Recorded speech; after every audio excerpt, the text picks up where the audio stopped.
Bonjour, aujourd'hui ici le capitaine Mayor. Je suis dans l'exercice avec les soldats et je vais présenter la vidéo de Gitaku. Recrutement, il ne faut pas se lever, hein. C'est pas parce que je parle à la caméra qu'il faut se lever, hein.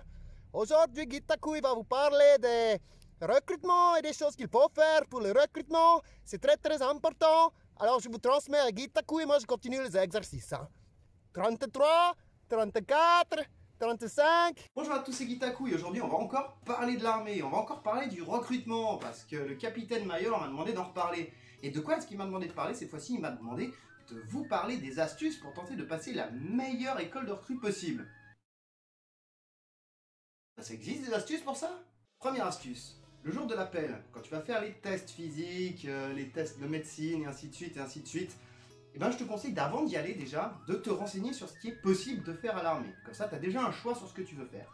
Ensuite, si tu veux vraiment faire ce que tu veux et tenter de t'amuser un peu avec une arme, si tant est qu'on puisse s'amuser avec une arme, eh ben, je te conseille quand même de t'entraîner au niveau du sport. Parce que c'est très important d'avoir une bonne note en sport si tu veux faire exactement ce que tu veux. Ensuite, après, tu peux toujours aussi t'arranger pour arriver à la visite médicale avec des certificats médicaux à gauche à droite. Alors je te conseille des certificats médicaux qui t'empêchent de porter ou qui t'empêchent de trop marcher, pas des certificats médicaux qui vont te faire expulser de l'armée si c'est pas ce que tu voulais. Donc fais bien attention, hein, ne viens pas avec un truc qui va te faire expulser de l'armée alors que c'est pas ce que tu voulais. Donc ça c'est la première astuce, mais c'est avant d'arriver sur place. Mais une fois sur place, il y a des astuces une fois sur place? Alors à l'école de recrue c'est simple. Normalement, ça se passe. Mais si t'es trop bon, ça se passe 2 fois parce que tu vas être pris pour être caporal. Donc faut pas être trop bon. Mais si t'es nul, ben ça se passe pas. Parce que soit tu vas te prendre les capots dans la figure, soit tu vas te prendre tes collègues dans la figure. Et à un moment ou à un autre, ça va mal se passer. Donc l'idéal à l'armée, pour passer tout droit, c'est d'être le gars bien au milieu. Qui ne se fait pas du tout repérer. Tu vois, genre le type que tu veux pas être dans la vie normale d'aujourd'hui tous les jours. C'est l'autre gars, tu vois, celui-là là. Là, tu te sens bien après. Ça va. Normalement, tu devrais passer tranquille entre les gouttes. Mais c'est pas la seule astuce qu'on peut donner. Un autre truc qui est très important, c'est qu'à l'école de recrue, par exemple, on m'a souvent demandé de me couper les cheveux parce qu'à l'époque, j'avais les cheveux longs. J'ai retrouvé une photo. Mais, du coup, ils ne peuvent pas vous couper les cheveux parce que nous ne sommes pas un pays en guerre et donc l'armée est obligée de suivre le code des obligations. Et dans le code des obligations, par exemple, que je te conseille de lire avant d'y aller pour te sortir de plein de situations litigieuses, hein, code des obligations, là ou là, je sais pas, je vais le mettre. Hein, et ben, selon le code des obligations, tout ce qui est produit par ton corps ne peut pas être modifié ou interchangé par autrui. Donc techniquement, on ne peut pas t'empêcher d'aller aux toilettes, mais on peut pas empêcher non plus tes cheveux de pousser, donc on ne peut pas non plus les couper. Ça veut dire que tu peux avoir la coupe de cheveux que tu veux, avec un filet. C'est un peu chiant, mais tu peux. Une autre règle, qui est très très récente, hein, qui n'était pas de mon époque, mais qui l'est maintenant, c'est ce qu'on appelle le rapport 6.5, ou alors la carte joker plus 4 plus 4. C'est-à-dire que si par exemple, il se passe quelque chose de pas normal. Mais de pas normal, et ben c'est simple. Dans ta petite poche, là, celle-là, là, hop, t'as mis un cahier 6.5, que je n'ai pas. Mais il est là. Tu l'as mis là. Pourquoi? Parce que si jamais t'as un capot, un lieutenant, n'importe qui te demande de faire quelque chose que t'as pas le droit de faire, qui te force à le faire, tu l'écris sur ton rapport 6.5 et tu lui mets dans la tronche. Et il va subir, le gars. Et des fois, juste le fait de sortir ton rapport 6.5 et dire « Ah, je connais les règles et je peux noter là », en général, ça stoppe l'affaire. Donc, toujours utile d'avoir un petit rapport 6.5 sur soi. Ça, c'est mes chaussures de l'armée, tu vois. Ça n'a rien à voir avec des KS, c'est super confortable et tout. Elles ont, tu vois, j'ai fait l'armée à 20 ans, j'ai 40 ans, elles ont 20 ans, elles tiennent de la mort, je les utilise toujours. Elles m'ont coûté 600 balles, c'est cher, mais c'est du daim. Ça ne se nettoie donc pas à la cire. Le SPSI, c'est vite fait. Et surtout, il y a le petit logo comme ça, tu vois, là en dessous. Et ça veut dire que c'est utilisable pour l'armée, mec. Donc te fais pas chier, va chercher une paire de chaussures à toi. TKS, tu t'en branles, tu les prends pas, c'est de la merde, ça te fait mal aux pieds, il faut les porter 2 mois avant que tu puisses les utiliser. Bon, si t'as pas d'argent pour acheter une chaussure, et que t'as les KS, c'est que t'es obligé. Mets tes KS, porte-les à la maison sans bouger ou quoi que ce soit, juste pour transpirer dedans et qu'elles prennent ta forme. Après, ça va en général. Mais à la base, ça c'est mieux. Clairement. On va aussi tout de suite détruire un vieux mythe à la con. Parce que quand moi j'ai été à l'école de recrue, on m'a dit, tu sais, quand on te dit ouais, on a besoin d'un volontaire, ben, il faut jamais dire oui parce que c'est pour récurer les chiottes. Non, c'est pas pour ça. Il y a des gens qui sont là pour ça. Par chance, peut-être ce sera toi qui va nettoyer la caserne au lieu d'aller dans le terrain, courir sous la pluie à -15. Donc, il y a des gens pour ça. Non. Quand ils appellent des volontaires, c'est pour faire une mission spéciale. C'est pour faire quelque chose d'autre qu'on ne fait pas d'habitude. Donc lance-toi de base en disant moi, en faisant des trucs comme ça, j'ai été planter la patrouille des glaciers par exemple, j'ai été une après-midi présenter les trucs à des gamins, j'ai été une autre après-midi remplir des sacs de sable ou couper du bois au lieu de faire de la merde. Je veux dire voilà, bon les sacs de sable c'était pas terrible, mais en même temps on n'avait pas de but, on n'avait pas de limite, on pouvait faire autant qu'on voulait, donc on s'est un peu glandé. Mais donc voilà, présente-toi dès qu'il demande quelqu'un de volontaire. Petite astuce. Tu fais pas trop de bêtises, tu vois, ça se passe bien jusque-là, t'as suivi mes conseils, t'es un peu au milieu de la foule, et là, tout d'un coup, t'as un caporal, je sais pas lequel, ou un sergent, qui est vraiment un connard. Et lui va venir vers toi, parce qu'il se dit, mais lui, il a pas encore droppé, et puis là, il a son fusil qui traîne là, c'est ton erreur, ta petite erreur à la con. Je veux dire, ça peut arriver. Et là, le gars, il te dit tout de suite, ouais, toi, je vais te faire dropper. Et ben, la question qui est, c'est que là, il va falloir faire jouer ton intelligence et ton physique. Parce que tu vas en chier. Mais, ça va régler le problème. Donc quand il va te demander de dropper, il faudra que tu lui demandes de dropper avec toi. Et quand il va te dire, par exemple, on va faire 20 pompes, 2 tours de caserne, des trucs du genre, tu les fais avec lui. Mais quand le drop est fini, c'est-à-dire quand les 20 pompes sont finis ou les 2 tours de caserne sont finis, c'est là où ton physique doit prendre le dessus pour montrer au caporal qu'il ne faut pas te faire chier. Donc quand l'exercice est fini, tu dis au caporal, ah mais moi j'ai pas fini, et il faut finir l'exercice avec moi parce qu'on drop ensemble, et tu continues, et tu continues, et tu continues, et tu continues jusqu'à ce que tu t'épuises et que tu t'écroules. Le gars d'en face, il a beau être plus entraîné que toi, c'est sûr, mais il va en avoir chié. Et il va ça comprendre que si toi, au cours de l'école de recrue, tu vas continuer à prendre de la force et qu'il va continuer à te faire chier, tu vas commencer à avoir peut-être plus de force que lui, et tu vas pouvoir le mettre KO dans un exercice de drop. Ce qui veut dire qu'il ne peut plus te faire dropper du coup. C'est toi qui le fais dropper. Donc utilise cette psychologie inversée de l'armée qui pourrit, mais qui fonctionne. Et qui fonctionne vachement bien. Un autre petit conseil. À chaque fois que quelqu'un arrive avec le Swift, avec le 4 heures ou quoi que ce soit, je ne sais pas comment vous l'appelez vous dans votre unité, mais prenez tout ce que vous pouvez. Chargez un maximum de nourriture et de boissons différentes que vous pouvez et dont vous avez le droit. Si c'est les nourritures et les boissons de l'armée, vous pouvez en stocker autant que vous voulez tant que personne n'en prend. Donc prenez un maximum de chocolat, prenez un maximum de biscuits, prenez un maximum de thé. Peut-être même prenez du sucre avec vous pour le rajouter dans le thé, parce que des fois le thé pas du tout sucré, c'est dégueulasse. Mais donc prenez un peu de sucre et prenez tout ça. Et chargez-vous-en un max. Parce que si vous aimez pas ou quoi que ce soit, c'est vraiment con de se retrouver tard le soir ou en fin d'après-midi sans aucune bouffe, sans aucune boisson, tout ça parce qu'on n'a pas voulu prendre ce qu'on voulait, et crever la dalle ou la soif comme un gros con. Donc sérieusement, servez-vous, ça va être hyper important, et même si c'est pas la meilleure des bouffes que vous pouvez trouver, elle vous sera quand même utile. Hein? C'est un peu un jeu survival, donc il va falloir quand même un peu survivre et arrêter de se la jouer, genre c'est pas 4 étoiles, je mange pas, je bois pas. Une petite astuce encore. On t'apprend à l'armée un truc hyper important. On te dit, si c'est perdu, ah non, on dit que ça. Si le matériel est perdu, eh ben tu payes. Si le matériel il est cassé, eh ben on répare. Hein. Et ça, c'est une phrase qui rentre ici et qui ne peut pas ressortir ici. Pourquoi? Par exemple, il nous est arrivé, on a découvert ça comme ça, hein, à la fraîche. On le savait, moi je ne le savais pas à la base, et mon pote avec qui on a découvert ça, il ne le savait pas non plus. Mais on jouait comme des cons avec nos fusils, avec la crosse débranchée comme ça, puis il le tenait comme ça, genre semblant par devant pour pas avoir la main sur la gâchette ou quoi que ce soit, pour, je sais plus ce qu'il voulait faire, un trou dans un arbre avec le bout du canon ou je sais pas quoi, et il s'est retourné d'un coup rapide. Et en fait, en le tenant et en bloquant son fusil, il a tapé la crosse en sens inverse, ce qui a arraché la crosse du fusil. Mais alors, c'est pas grave. Si, il faut l'envoyer en réparation. Ah, bien. Donc, ça va prendre un certain temps pour qu'on change la crosse. Ok? Pas longtemps, hein, 3-4 jours. Mais pendant ces 3-4 jours, ton face est inutilisable. Donc, tu ne peux plus faire de tir, tu ne peux plus faire d'école de section, tu ne peux plus faire de dérangement, tu ne peux plus faire beaucoup de choses en fait. Donc du coup, tu es dispensé d'énormément de choses. Donc, casser en répare. Faut bien y penser à ça. Hein. Parce que c'est bien d'envoyer les choses en réparation pour avoir du bon matériel. Parce qu'un bon soldat a du bon matériel. Hein. Il n'y a pas de sous-entendu.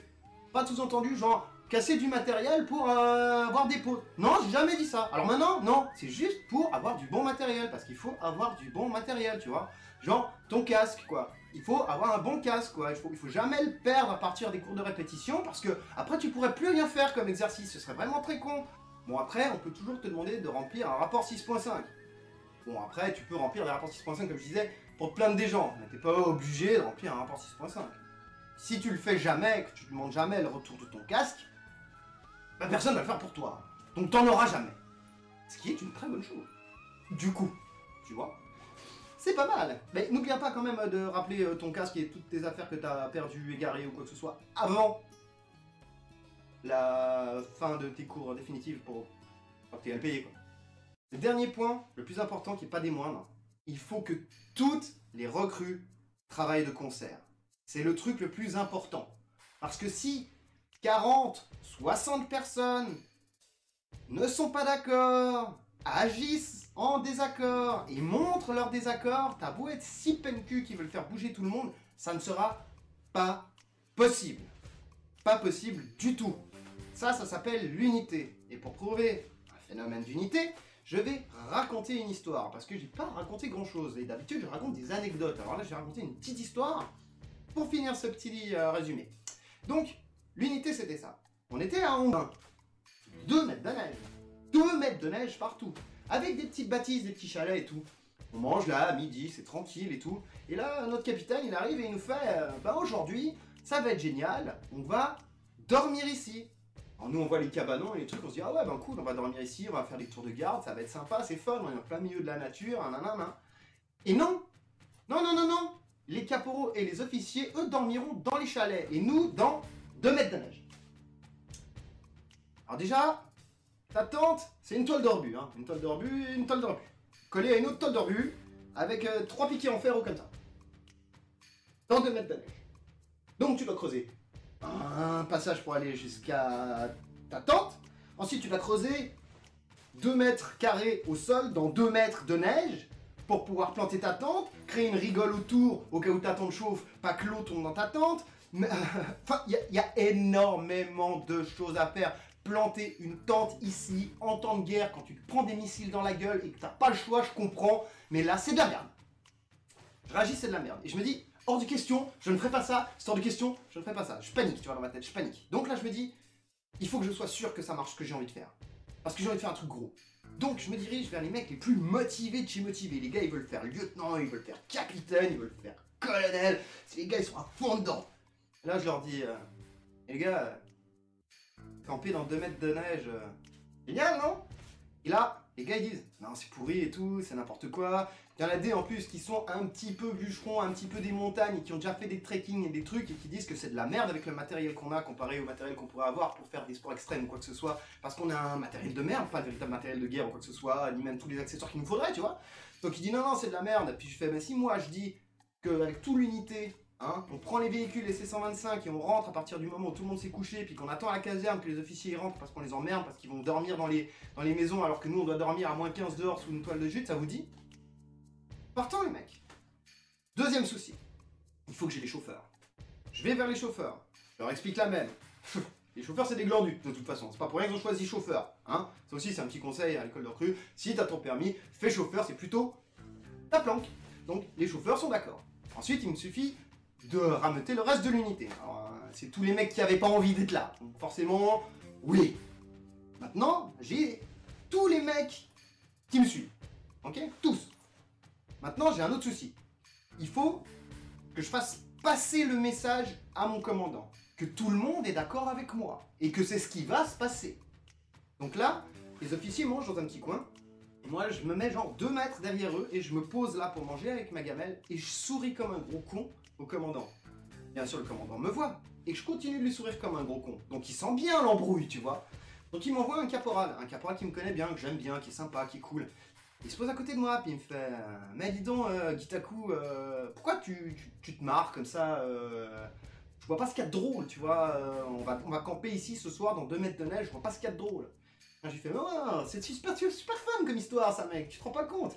Parce que ce soir, moi j'en connais des qui vont dormir ici et qui demain matin auront pas de SC125, auront pas de petit déjeuner, auront pas de véhicule et qui devront se taper les 14 pondons grains pour rentrer à pied pour pouvoir avoir un petit déj, tu vois. Donc non, moi je suis plutôt content, mais il y en a d'autres qui devraient plutôt avoir peur. Le but n'était pas de faire cet exercice, évidemment. Le but était qu'on rentre tous à la caserne dormir tranquille.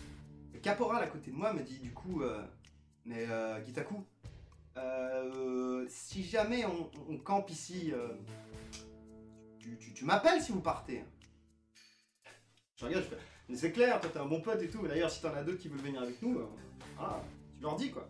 Ok, mais avant ça, je vais quand même dire au commandant et tout, ce que vous pensez, l'unité, machin et tout, ce qu'il dit. Ok, donc il retourne vers le commandant. Moi je retourne vers les autres et je leur dis, j'ai fait ma part du job, voilà, ils sont tous au courant. Voilà, c'est moi le commandant de l'unité, c'est moi le chef du bataillon, c'est un truc de fou. Et on arrive à la fin de la pause de midi, donc on se remet en colonne et tout pour partir à l'exercice. Et là, le commandant prend la parole. Et il dit, effectivement, après analyse du terrain et discussion avec les sous-officiers, nous avons remarqué que camper ici était bien trop difficile pour ce soir. Merci. Merci du con. Enfin bon. Et donc, nous allons rentrer à pied. Bien évidemment. Pourquoi? Ben parce que si ils avaient fait en sorte qu'on dorme là, ils seraient rentrés à pied. Donc il s'est dit, ben on va vous faire rentrer à pied. Bon ben en même temps, c'est un exercice physique. C'est un peu chiant. On n'a rien d'autre à faire à l'armée. Moi, ça ne me dérange pas si au final je dors dans mon lit correctement, que j'ai un repas chaud et que ça me va bien. Et ça s'est super bien arrangé. Même si le commandant a voulu nous faire un petit pied de nez en nous faisant marcher. Mais donc, vous voyez, l'unité est beaucoup plus importante à travers les soldats et les recrues que envers les officiers. Ici le Captain Mayer, parce que je suis pas du tout d'accord avec ce que tu dis là, Gitaku. Tout ça, c'est pas du tout d'accord. Ça, c'est le mutinerie. Alors moi, je suis obligé de stopper la vidéo, de te mettre aux arrêts. Et je vais vérifier tout le matériel que tu as. Parce que tu as la chance qu'en temps de guerre, ça, ce que tu as fait là, ce que tu expliques, c'est le peine de mort, tout de suite. Ciao, tchuss, toujours rigole, jamais travaille. Bon, tu as la chance, c'est le paix. Et il n'y a pas de punition, Mais je vais te faire dropper, je vais vérifier tout ton matériel, et je vais te mettre aux arrêts pendant une semaine, ça suffit maintenant! Bon voilà. Attends, je vérifie dans mon calepin, où j'ai noté tous les astuces. Ah bah j'en ai plus. Peut-être j'en ai d'autres qui viendront, et peut-être qu'on fera un épisode 2, ce qui m'étonnerait grandement, parce que je crois que j'ai déjà bien tout donné. Je pense qu'il n'y a pas grand chose à dire, on pourrait rajouter encore fais-toi pote avec les cuistots pour avoir de la bonne nourriture et des choses comme ça, mais je pense que ça c'est la logique, tu vois, j'ai pas besoin d'expliquer ce genre de choses, c'est pas des astuces de base, je pense que tout le monde y a pensé tout de suite, tu vois, mais bon, on sait jamais. Donc c'était tout pour aujourd'hui, je te dis merci d'avoir suivi cette super vidéo, partage-la à tes amis pour qu'ils aient les astuces et les trucs pour passer une école de recrue tranquille et voire même des cours de répète encore plus tranquille. Regarde mes autres vidéos si t'aimes bien les trucs sur l'armée qui déconnent et qui sont un peu contre la norme du système, j'en ai plein des vidéos et n'oublie pas de t'abonner et tout parce que ça me fait plaisir et que ça me fait marcher et que j'ai pas fait tout ce travail pour rien et ça fait me dire que je fais ça pour des gens qui en ont besoin. Je crois que j'ai assez pleuré, je pense que je vais avoir un abonnement. Donc maintenant, fais-toi plaisir, amuse-toi, passe un bon moment à l'armée, passe un bon moment devant un jeu vidéo, passe un bon moment tout court et fais-toi plaisir. C'était Gitaku, absolument pas en direct, totalement différé.